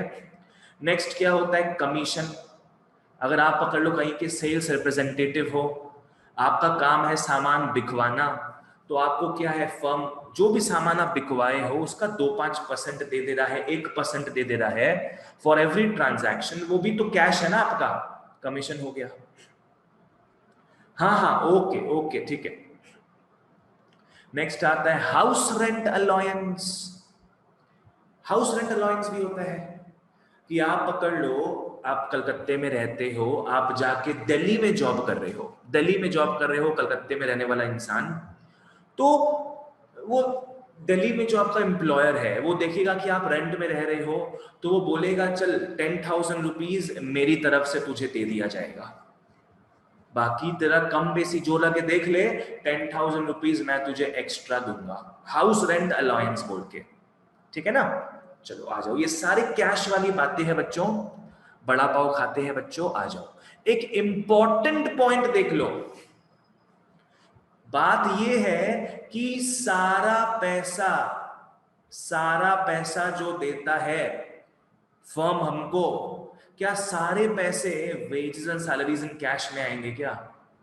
सवाल ये उठता है बच्चों। एक चीज देखो, मैं जिस फर्म में काम करता हूं, फर्म ने मेरे को बोला कि आदर्श असाइनमेंट मैं तुझे दे रहा हूं, पुरी में जा 3 days के लिए, for work, not for leisure, for work. और मेरे को बोल देगा मेरा एम्प्लॉयर कि तेरा जो भी रुपया लगेगा मुझे बिल सब दे देना, मैं रिइंबर्स कर दूंगा। मैं रिइंबर्स मतलब क्या, मैं रिटर्न कर दूंगा। तो पकड़ लो मेरा 20,000 रुपया लगा, पूरे 3 दिन का मिला के 20,000 रुपया लगा मेरा, ठीक है। तो मुझे वो 20,000 बच्चों रिटर्न मिल गया है, 20,000 मुझे रिटर्न मिल गया है। बच्चों बताना, क्या इसको अपने बोलेंगे क्या wages and salaries in cash? नहीं नहीं सर। नहीं। हाँ, बिल्कुल सही, नहीं बोलेंगे, बिकॉज मैं वर्क से जा रहा हूं, I am going for business activity. मस्ती के लिए मुझे पैसा नहीं मिल रहा है, मुझे काम के लिए पैसा मिल रहा है। इसके बिना मेरा बिजनेस, मेरे एम्प्लॉयर का बिजनेस नहीं चलेगा, तो बिजनेस के लिए मुझे जाना पड़ रहा है। This is called intermediate consumption of business enterprises.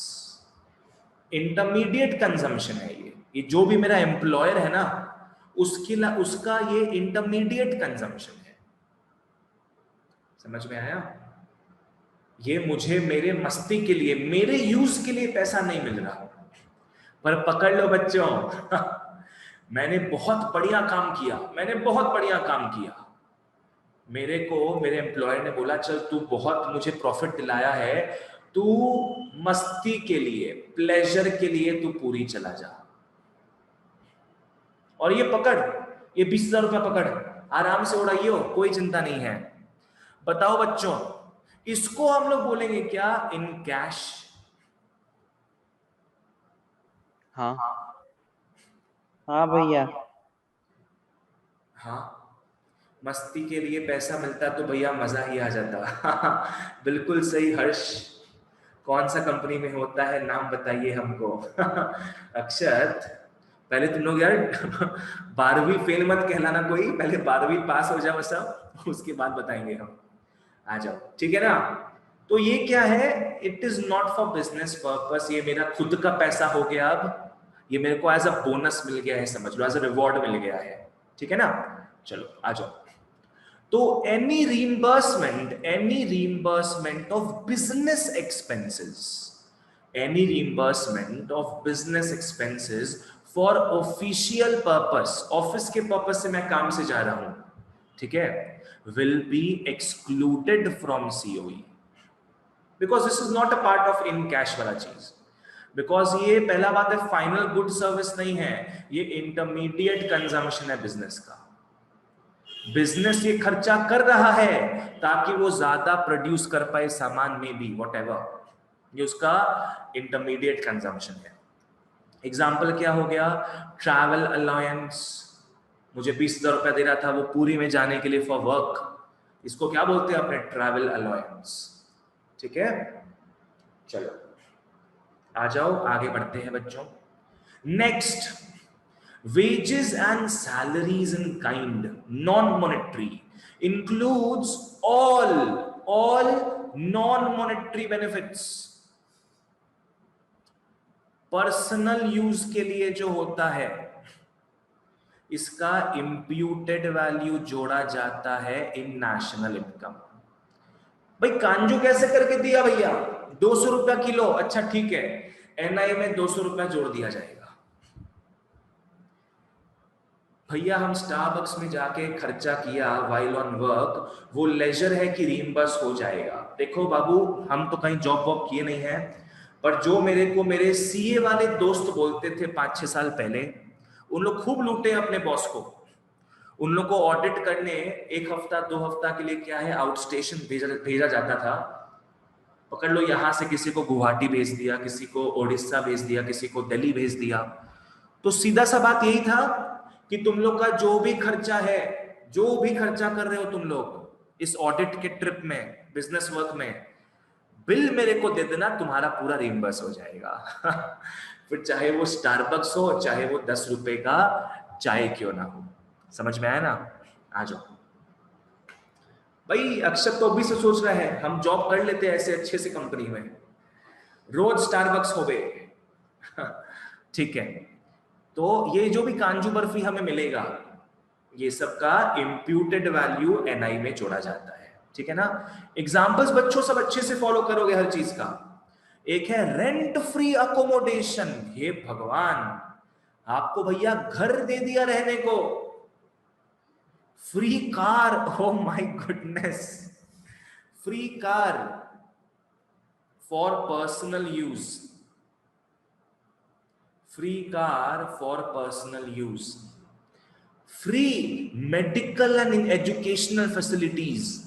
आप हमारे यहां काम करोगे, आपके बच्चे का पूरा फीस हम भरेंगे। अरे बाबा, उफ, शाबाश। फ्री और सब्सिडाइज्ड फूड, वेरी नाइस। हमारे कैंटीन में खाओगे, खाने का पैसा नहीं लगेगा, बस घर लेके मत जाना कोई पॉकेट में दबा दबा के। रिक्रिएटिंग फैसिलिटीज, फ्री ट्रांसपोर्टेशन, हमारे यहां से शटल निकलेगा, आपके घर ले जाके आपको पटकेगा और वहीं से आपको उठा के लेके आएगा। सोचो कितना, मतलब क्या बोले, तो ड्रीम कम ट्रू लग रहा है पूरा। मेरे को मन कर रहा है ना, पढ़ाना लिखाना छोड़ के ऐसे कोई कंपनी में घुस जाती है। सब कुछ फ्री फ्री फ्री दिख रहा है मेरे को, सब कुछ फ्री। माय गुडनेस, और क्या चाहिए इंसान को? पैसा भी मिल रहा है और फ्री में सारा मस्ती भी हो रहा है। ठीक है, आ जाओ।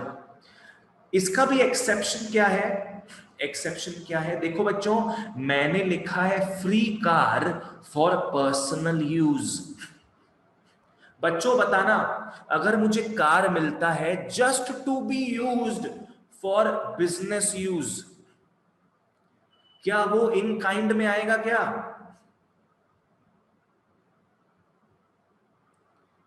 हाँ, नहीं आएगा, बिल्कुल सही।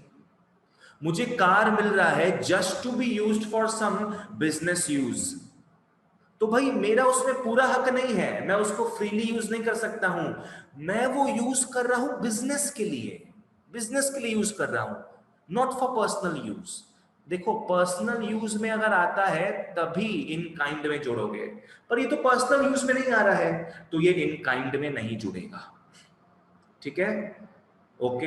बच्चों मेरे को बताओ, अगर मेरे को ये लेवाइज का मुझे जीन्स मिल जाए, लेवाइज का मुझे जीन्स मिल जाए, क्या ये इन काइंड जुड़ेगा? यस और no? Yes sir. Yes sir. In kind जुड़ेगा ये, बिल्कुल सही। पर अगर मुझे ऑफिस का कुछ यूनिफॉर्म दिया जाए, फ्री का कपड़ा मिल रहा है पर ये यूनिफॉर्म है जो मुझे ऑफिस आवर्स में पहनना पड़ेगा, क्या ये जुड़ेगा इन काइंड में? नहीं। ये नहीं जुड़ेगा, बिकॉज ये बिजनेस का पार्ट है। ये इंटरमीडिएट खर्चा है बिजनेस का, बिजनेस को चलाने के लिए। This is not my property, not my thing, I can not use this as and when I will. ठीक है ना? आ जाओ। तो intermediate consumption of business enterprises, any facility that is necessary for work, जहां employees does not have a say. Employees यहां formality नहीं निभा सकता कि अरे अरे इतना कांजू मत दीजिए, इतना कांजू मत दीजिए, बस बस 1 पीस दे दीजिएगा मेरे को, ये 2 किलो कांजू मत दीजिए, कोई नहीं खाता है हमारे यहाँ। ऐसा फॉर्मेलिटी एम्प्लॉइज नहीं कर सकता है when it comes to office uniform, है ना? तो ये सब बिजनेस को चलाने के लिए काम आता है, ये सब पार्ट है intermediate consumption of business enterprises का, and this is excluded from COE. Example क्या हो गया? Uniforms during work, vehicles to be used for work only, right? चलो ग्रेट, आ जाओ आगे। लास्ट पार्ट अपने पढ़ते हैं, यहां तक अपने आज देखेंगे। Employers contribution to triple S, ये सप्लीमेंट्री इनकम है, ये बोल सकते हो एक्स्ट्रा इनकम है, जिसका बेनिफिट इन फ्यूचर, जिसका बेनिफिट हमें फ्यूचर में मिलेगा, बेनिफिट हमें फ्यूचर में मिलेगा, ठीक है ना? जैसे पकड़ लो, एम्प्लॉयर जो है प्रोविडेंट फंड में रुपया जमा कर रहा है हमारी ओर से, ग्रेच्युटी दे रहा है। ग्रेच्युटी मतलब पता है क्या होता है? You know what is gratuity?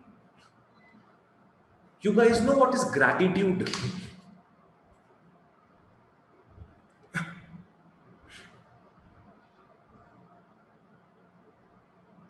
आ जाओ।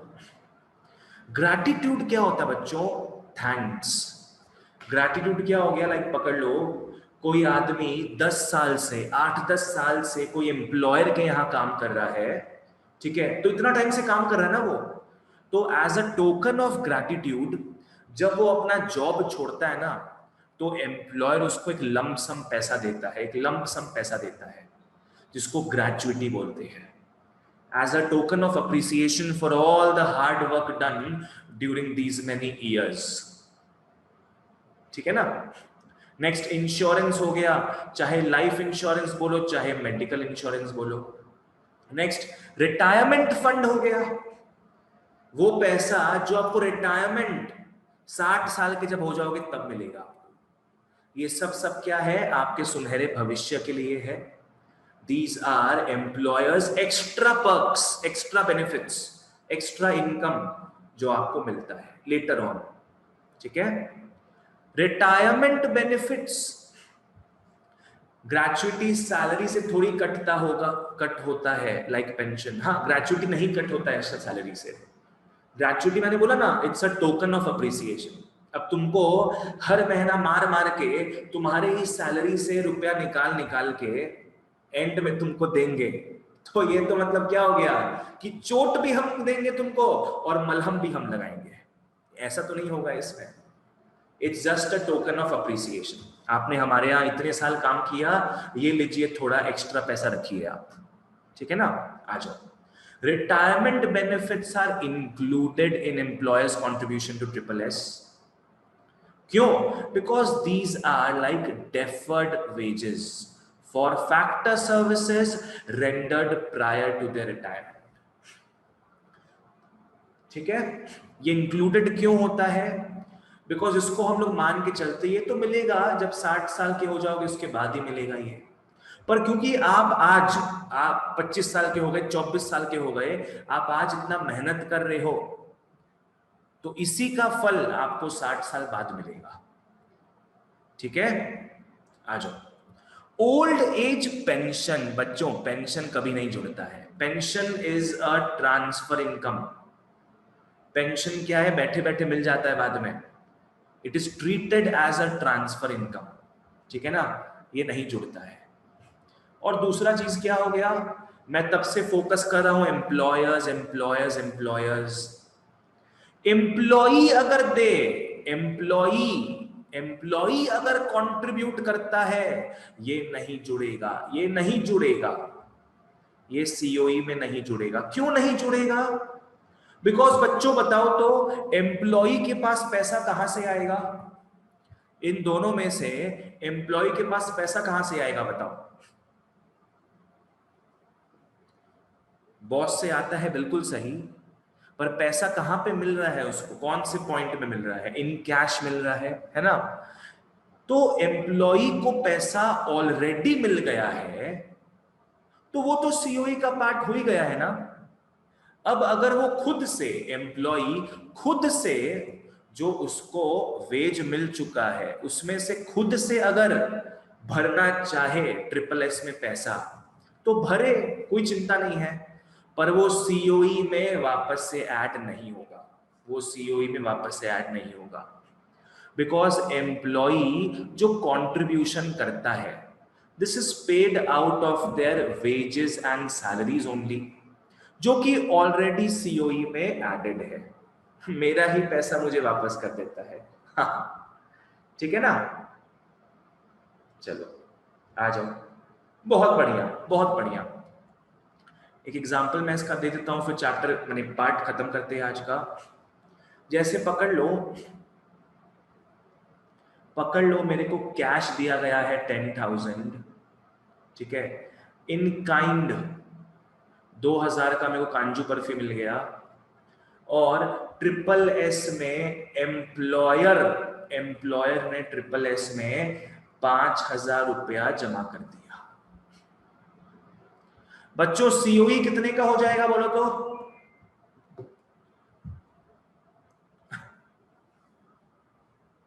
$17,000। हाँ, सीओई हो जाएगा 17,000, बिल्कुल सही, ठीक है। अब नेक्स्ट चीज समझो, आपको कैश मिल रहा है 10,000, और वही कांजू बर्फी कतली समोसा 2,000 का आपको मिल रहा है, ठीक है। इस बार पकड़ लो एम्प्लॉयर ट्रिपल एस में जमा नहीं कर रहा, एम्प्लॉई ट्रिपल एस में पैसा जमा कर रहा है 5,000। बताओ बच्चों सीओई क्या होगा? 12,000। Very very nice, very nice. कितना हो जाएगा? 12,000। क्यों 12,000 हो रहा है? बिकॉज बच्चों ये जो 5,000 एम्प्लॉई खुद से जमा कर रहा है ना, ये पैसा आया कहां से उसके पास से? ये पैसा कैश में से आया है, ये मेरा ही पैसा है, ये कैश में से आया है, ये 5,000 कैश में से आया है, और कैश तो ऑलरेडी सीओई में जुड़ जाता है कि नहीं? समझ में आया ना? So this is the concept. बोलो बच्चों, अगर सब कुछ क्लियर है तो एक बार यस तो लिखना बनता है बॉस, एक बार यस तो लिखना बनता है या बोलना बनता है। Yes sir. चलो बहुत बढ़िया बच्चों, that's all for today guys, thank you so much, take care and bye bye.